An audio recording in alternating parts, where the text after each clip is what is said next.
Hey,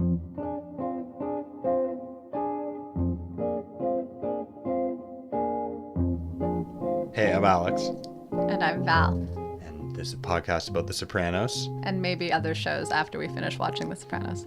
Maybe, after watching this for the unknown amount of time, since we've seen it so many times. And, yeah, we felt like on this viewing, we wanted to go a little bit more in depth. And so we decided to, after watching each episode, sit down and just talk to each other about it. We're married. That's true. This is what we like to do.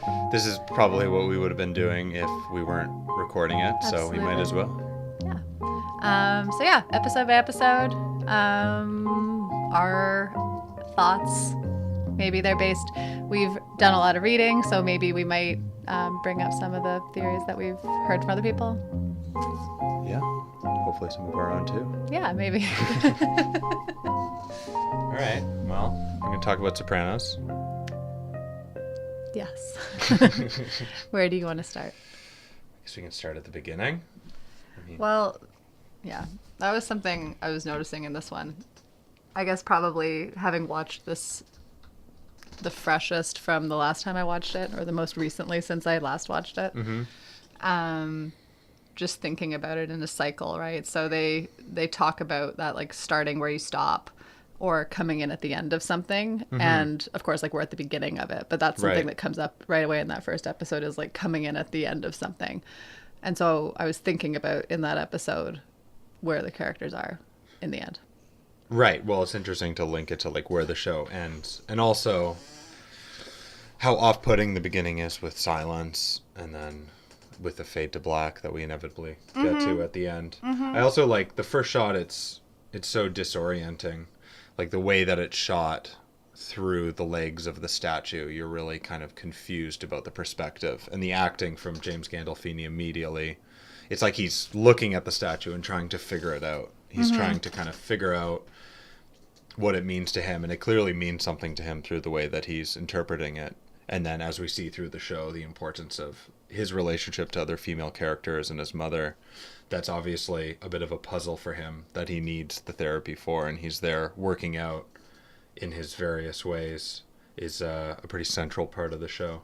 Yeah, his face is amazing. There's like a number, like it kind of goes back and forth between him and the statue, and kind of does this slow zoom on his face. Yeah. And it's just like, it's perplexed, but I don't know, it's a great face. Yeah, I find he has a great face. Yeah, it's amazing. It's also interesting the way that they capture that first frame, the choice to have it through the legs. It's like a very emasculating shot. Mm-hmm. So for a show that's about the mob that immediately starts driving away from New York and starts off with essentially the mob boss, even if he's not the boss right now, seen through that kind of lens, it's immediately signifying that it's going to be a different kind of show, and that the focus and the characters are going to be kind of seen through a different lens than we typically see. It's interesting, actually. The thing I was thinking about there, just in terms of Melfi, is I'm always surprised at kind of the immediate level.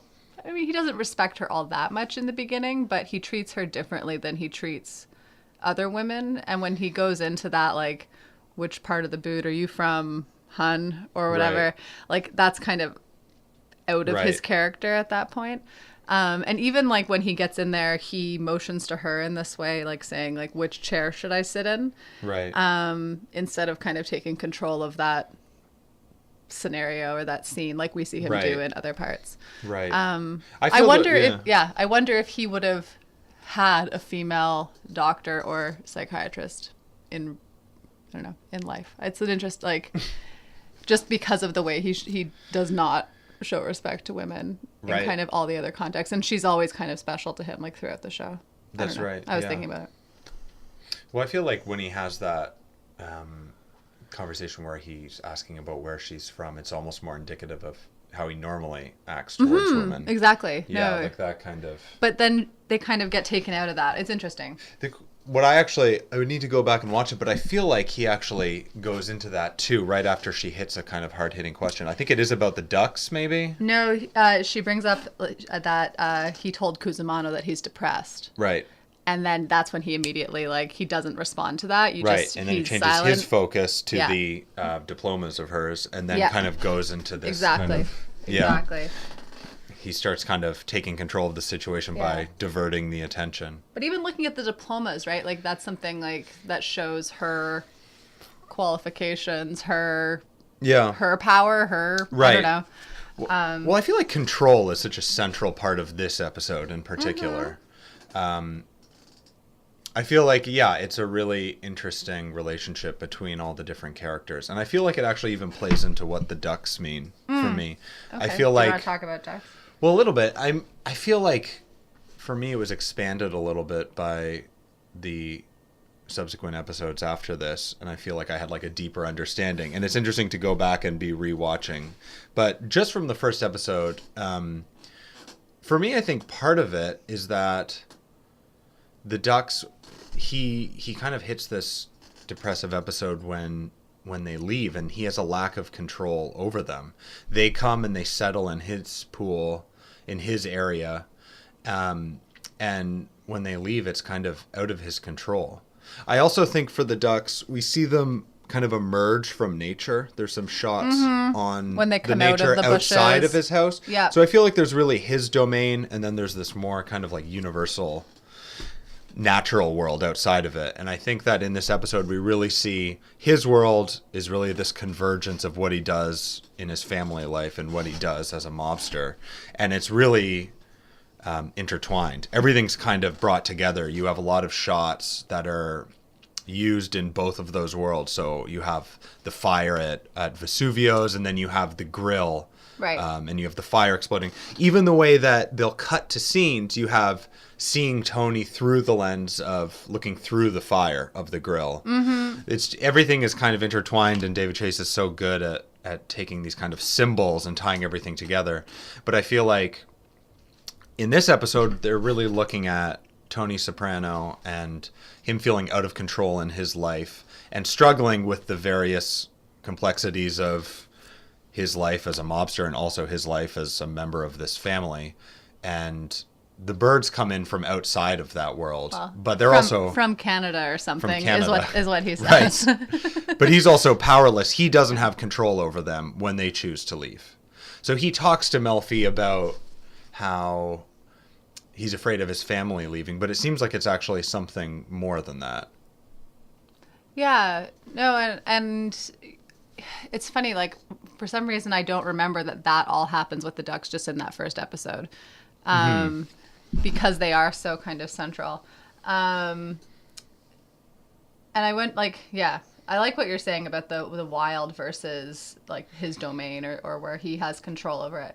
But even that like intrusion, if you want to call it that, of the ducks from the wild don't just impact him, right? Like, even though like he's the one who's impacted by it, right? We have that scene where we first are introduced to Carmela, for example, where Hunter's asking her, how do you stay so skinny, Mrs. Right. Soprano? And she's kind of listening to Hunter, but she's looking out the window and she says, him and those ducks. Right. And so it just kind of shows how, I don't know, the things that are impacting Tony are also playing out. And he's not listening about AJ's birthday. He's in the car with his real nephew, Christopher, and he's reading this bird book, right? Yeah. And not really listening to what Christopher has to say and like the Right. praise or acknowledgement that he really needs. Yeah. Yeah.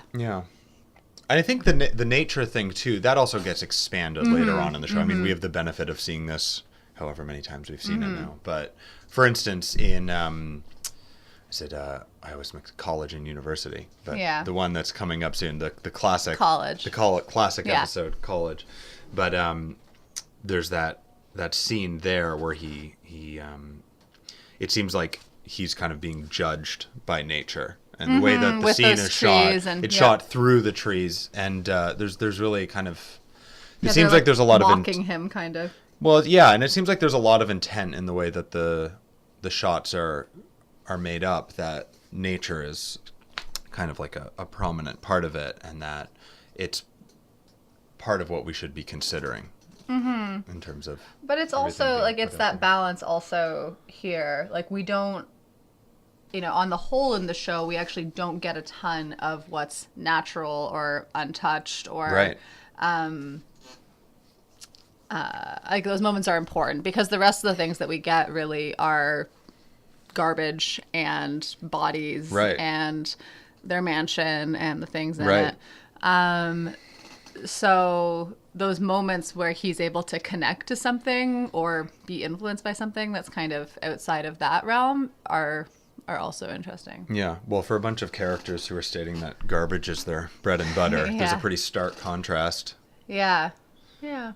Especially in the environment of New Jersey, where there's all this focus on kind of an industrial wasteland and these bridges, and it's in stark contrast to nature. So I think it really stands out to be seeing that. Yeah, absolutely. We can talk more about that, but I kind of wanted to talk about like our first introductions to some of these characters. Yeah. Is that cool? Yeah, that's great. I remember, like, so again, I've seen it 3 times. 3? This is my know. 4th time. Plus a few episodes. I always remember when we meet Tony. I always remember when we meet Carmela. I always remember trying to think who else like stands out to me after watching a season. I forgot how we meet Livia. And like kind of how we're thrown into Tony's relationship with Livia. And so Right. that one stood out for me today. Yeah, particularly like kind of like, and she said some interesting things like about mothers and daughters, the whole thing with, her late husband being a saint. Yeah. Whereas Carmela's telling Tony when he's in the MRI machine that he's going to go to hell when he dies, right? Yeah. So different, right? Like both of them are wives of these mobsters. Yeah. And yet those are, but then Tony also says like, well, while he was alive, that was never the case, right? It was only after he died. So again, Right. like, Well, and we also learned through the course of the show how clearly he wasn't a saint. Well, too, totally. Through his previous Yeah. actions in there. yeah. So that one stood out to me. I forgot how understated it was when we first see like Pussy and Polly when they're at the sandwich shop. Yeah. And that Right. weird filter that's on it. I love like, that scene. Yeah. Well, also I loved how when they're shooting the group of the mobsters and the crew, it's kind of from this low angle, and it seems like they're really in control again of that domain. Yeah. Like I feel like immediately they're pretty imposing. And the beautiful thing about that, the way it's shot too, is that they really make Christopher they make him out to be on the side. He's really left out of that group. Yeah. So at this point in the story, Christopher is really not a part of that inner crew. Yeah. And the way they're all interacting and the way Christopher's off to the side, it's very clear that he's not a part of it. Even I feel like the camera angles are less imposing on Christopher than they are on some of the other characters. Well, even the different sides of the table, like we get one kind of from Tony's perspective, that it's kind of like shot up under his arm almost, right? But then from the other side, we don't get that imposing angle. It's just it's kind of more straight on. You can see they're actually sitting at different tables. Like it's an interesting perspective thing. I feel like the show really is already establishing this theme of looking at control and where these characters are in control and where they're not. So I feel like there's already some symbols, like Tony with the cigar can signify that he's in Comfy. control Yeah. of a situation, or maybe trying to be in control or asserting that. But also, in front of the pork store in this kind of comfortable environment, we have this kind of feeling of them being in command of that. Whereas we're much more disoriented when we're in the therapy sessions. And talking about introducing the characters too, I love just the acting and the layers of characters that are already apparent in those sessions. Even when Tony's talking about his job to Melfi and the idea of there's so many levels to how they're communicating. There's this kind of like overt level of there's an understanding of what he actually does. Yeah, There's kind but they don't say that in words. Yeah, there's kind of an implication of what's going on. But then there's more than that. There's also this kind of window into their personalities too, through the way that they're acting and the way that scene is written, and the way that they wrestle with this kind of situation that they're in. It's amazing. And also just thinking about the shows that are on TV right now, it's so rare that anything has that depth of character, and the show just immediately comes out and has so much going on. It's unbelievable.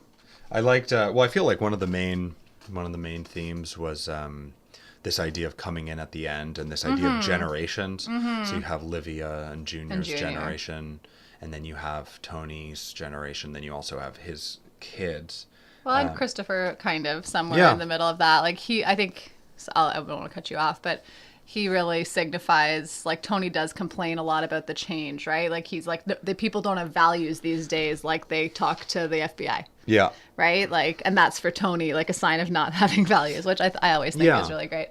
But, like, that, for, like, he talks about Christopher's generation, whoever else that is, I really don't know, but Christopher's generation as being like that. Yeah, and we really see that play out. I mean, I feel like in terms of principles, the different generations embody kind of a different moral code. And we see that all these characters kind of wrestling with that and coming to grips with their own moral code. In a weird way, all these characters are extremely principled in a lot of ways, even though they don't act out in the best ways and they're very destructive. But it's very interesting to see in the setting of this mob world how principles play such an important part, and how that changes through generation, and how that impacts the relationships between these characters of different ages. Yeah, I had forgotten about that scene where they're disposing of the Czech guy's body, Emil's body. Yeah. Him and Big Pussy, Christopher and Big Pussy. And again, that's kind of another one of those scenes that's indicative of that, right? They both have these different ideas. You know, Christopher really just wants to be given acknowledgement for taking initiative on this contract.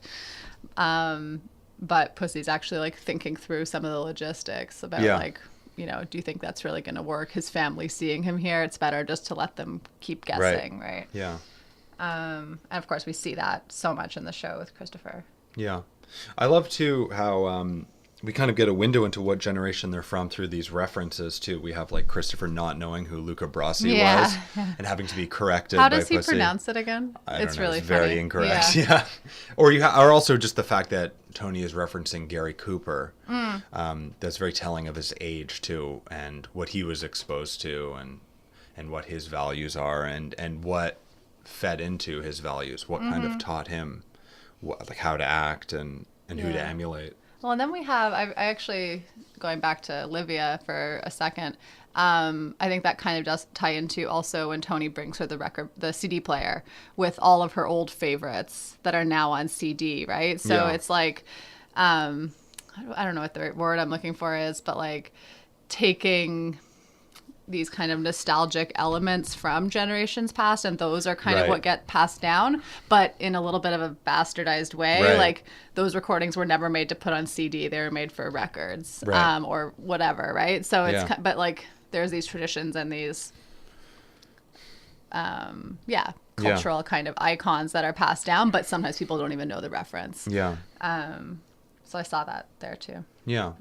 And I think that's a big part of the show, is that all these characters in their own way are dealing with these things changing. I mean, the show is such a timepiece, too, of like the late 90s, and it really kind of sets it up. But I feel like that was such a time of transition, especially with 9/11, which I feel like really has an impact on the show. Well, at this point, kind of just like the millennium, right? Like, it really is, like, it's huge. Yeah, no, totally.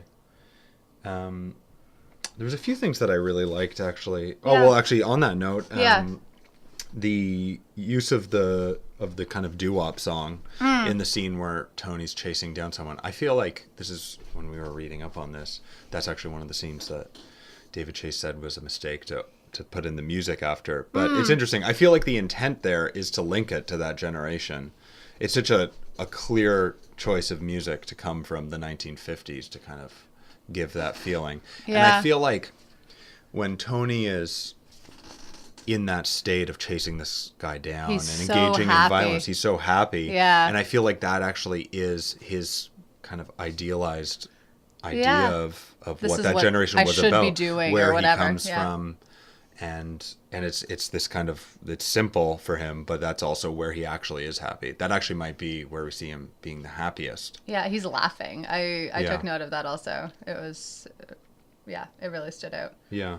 I don't know. I kind of liked the music. It didn't bother Yeah. me. There were a couple other weird musical moments that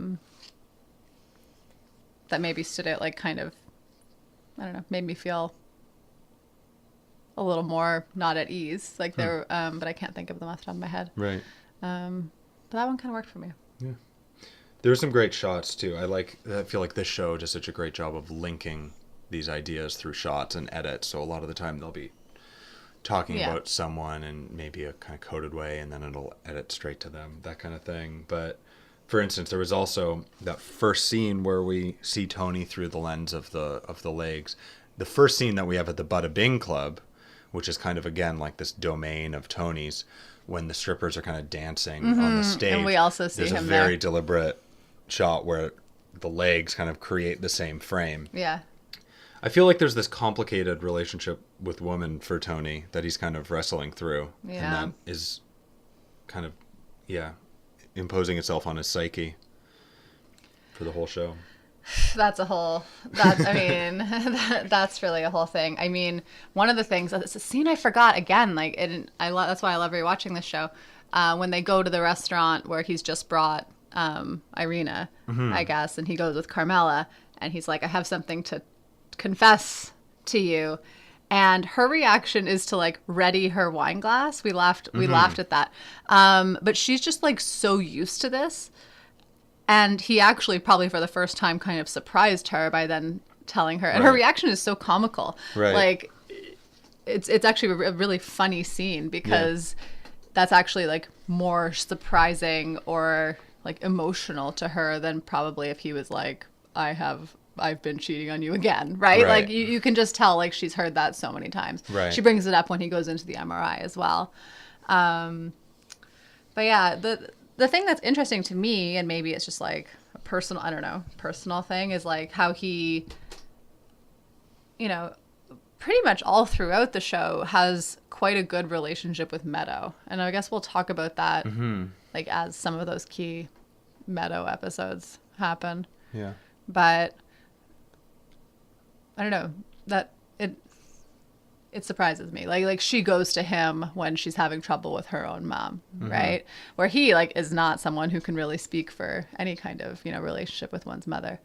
No, But, not at all.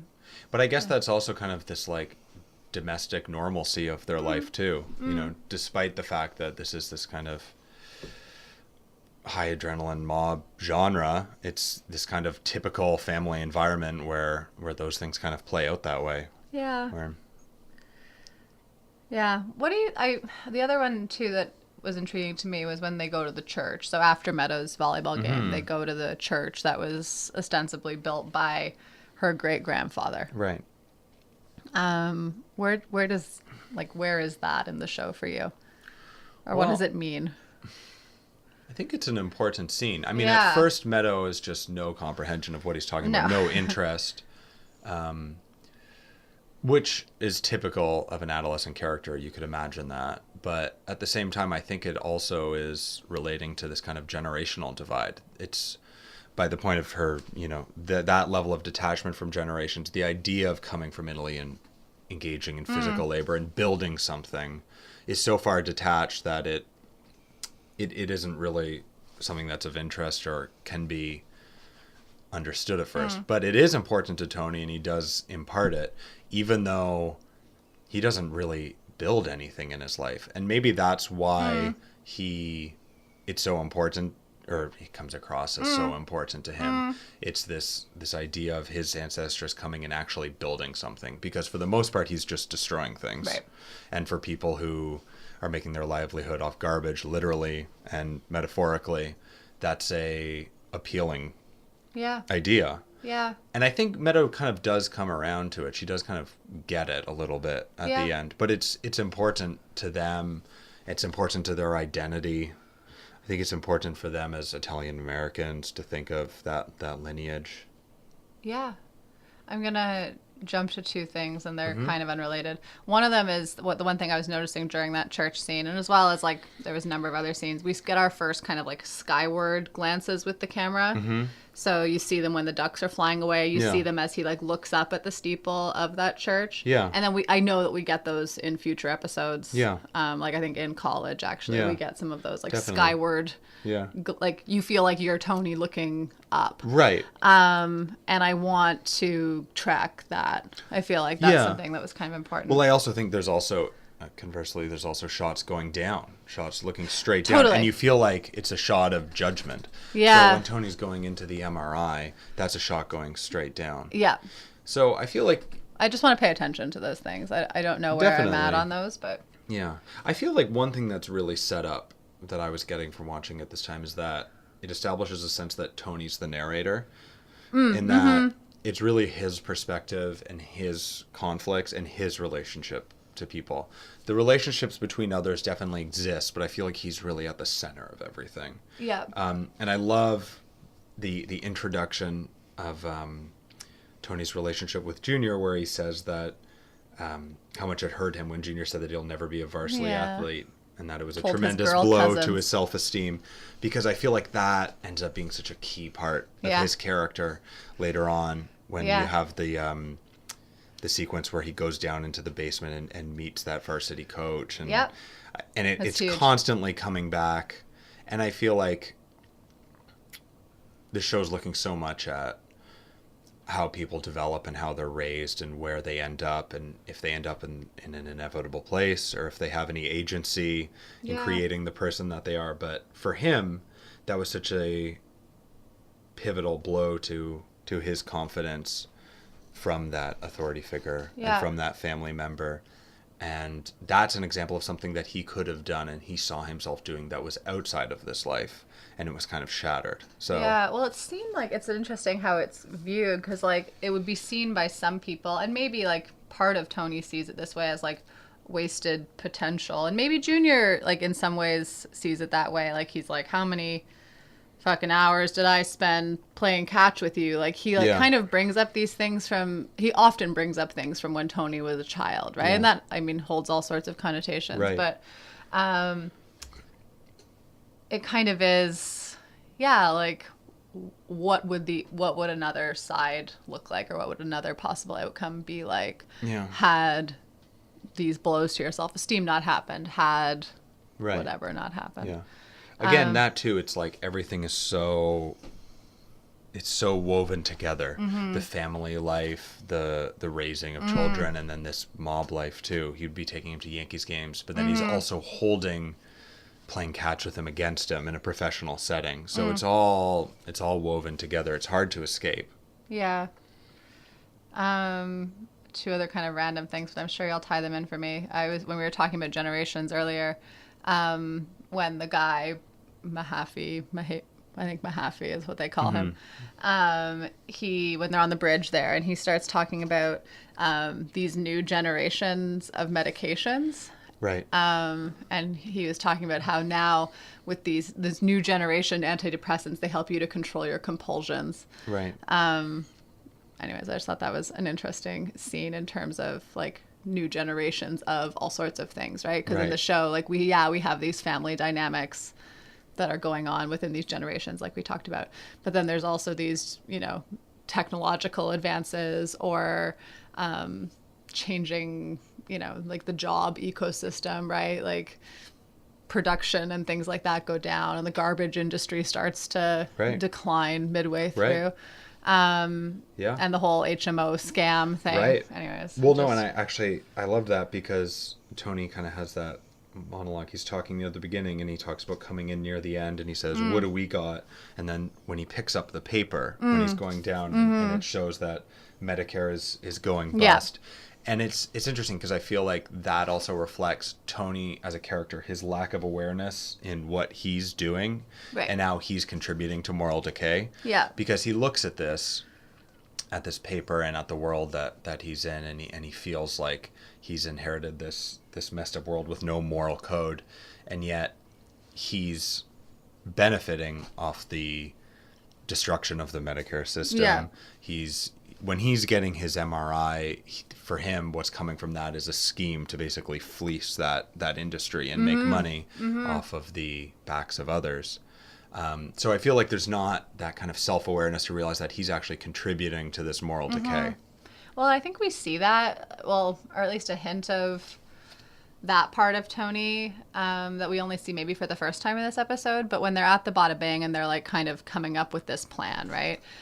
His face is lit in just the weirdest, like this like very dark and very menacing way. Right. And then he kind of comes into a light part. And, it's the lighting of the Bada Bing. But like it's so dark and it's so well, that was interesting actually, because I feel like they were replicating the lighting environment of the MRI room. There was black and blue lighting, and then it kind of comes back in the Bada Bing back room. And I feel like that's another great example of them trying to link two scenes. Yeah. I thought also one thing that I really liked, that I found really interesting, is just looking at Tony's lack of empathy for other characters. And one thing with the ducks actually is I feel like it's like a manifestation of his empathy, that he really cares about them, and it's actually one of the only times in the episode and the series on the whole where we see him really invested in the well-being of these other things. It's empathy, but also I think pride. Like right. Remember the very beginning he calls them out. He's like, they're trying to fly. It's great. Right. But then Christopher's looking for him to be proud of him or give him those assurances. So it's not, I don't know if it's even only empathy. I think it's like any kind of human connection or duck connection, or emotion, like that actually like legitimately connects you to other people. Yeah. Well, no, definitely. And I think also it's interesting, in reflection too, having seen the whole show, where the show leads and his relationship with Pyomai, the horse, and also looking through psychotherapy of the idea of psychopaths being able to invest these kind of strong feelings into animals and to have love for animals. And I think that it's an example of that. It's that he is incapable already of true empathy, and it's coming out in these ways that are outside of his human relationships. And even when we see him, like when Artie's restaurant explodes, he gives Artie a hug. He's not empathetic. He's really like, just kind of buck up, get the insurance claim. Yeah, no, the right? attitude is always that it's not so bad. You're getting paid. Yeah, and kind of an aside, but I forgot that the first time we see Charmaine is when Tony comes in with Junior, and her face is just so good. Yeah. Her face is amazing. Yeah. I think that's kind of all. There's a lot going on. I mean, on the whole, the pilot just does such a... First, we see our first dream, or hear about our first dream. That's right. Right? He fails to identify the animal that picks up his penis as a duck. Right. And I love, that scene's actually really funny also, when he says there was some kind of bird, some kind of water bird, and Malfi's like, well, what other birds are water birds? And he's like, pelicans? Right. Flamingos. It's a really great scene. But then they do talk about, when Melfi and Tony have that discussion about these wild creatures, and like when they had babies, they became a family. But yeah, it's our first foray into the dream world, anyways. So. And that's an interesting one, actually. I found that one kind of hard to crack, and maybe that was the point. It was almost kind of nonsensical with the way that he was flying talking off about with your it. penis. Birds, penises, other stuff. Yeah. The belly button imagery is really. Ugh. Yeah. He even had some references he was throwing out. It was all over the place. It was a very unorganized kind of dream. Right. The guy used to fix his car. That's right. But it was very Lincoln, the guy when he was driving a Lincoln. I mean, dreams are like that. Right. And yet, everything is so structured in the show and has such a purpose that maybe, I don't know, maybe that was intentional. Yeah, but a Lincoln is also like a classic car, right? And so like there is maybe some of that element. Like he doesn't currently drive a Lincoln, I don't think. No, he has a Chevy, I think. Yeah. So there is like, and he does say like back when I used to drive a Lincoln. Right. The guy who fixed my Lincoln Yeah. back when I used to drive a Lincoln. Yeah. So there's something there. Right. Whatever Well, whatever the ducks are and his penis, it's Right. something. We'll figure that out. no. Yeah, just kind of the last thing I guess I like was thinking about is how many times he says in the episode like I can't talk about that, or I can't talk about my personal life, Yeah. or I'm not like, but then he does persist to talk about some of these things even when he says he can't talk about them. And so I think Melfi's claim, like why he's feeling better, I think there is something to psychotherapy for Tony. Interesting. Whether that's long lasting or whether that like leaves him off better than he was before, I don't know. But he does seem to want to talk, even though he kind of protests a lot and says, or tells these kind of veiled metaphors too. But even when he's speaking in metaphors, like the feelings and his experience is still portrayed in the same way to her. So anyways. Well, I think that introduces one of the main questions in the show is the therapy actually a benefit for him? And I think you could also argue that at the end of the day, it actually makes things worse. Yes. So it's a great introduction of a lot of the themes and ideas. It's really amazing the way that so many characters are introduced and are already so developed and interesting, and these complicated relationships exist between this huge web of connected characters is incredible. Yeah. And the way too that they start to introduce these plot points, it's so efficient. It's such tight writing. It's masterpiece. What about the sad clown thing? Sorry, that was one thing. When else do we hear him talk about himself as a sad clown or see him as a sad clown? That I found actually was a really interesting scene, because I think that happens in response to Melfi asks him if he has any guilt about engaging in the line of work that and he's relating himself to his dad. He is. He also kind of largely avoids the question, and he kind of misses the point. And I think first off, it's kind of an example of his control over these social situations where he's very good at deflecting from going places that he doesn't want to, and also controlling conversations and lines of questioning to get to somewhere where he wants. And it becomes, again, what he ends up talking about, it really is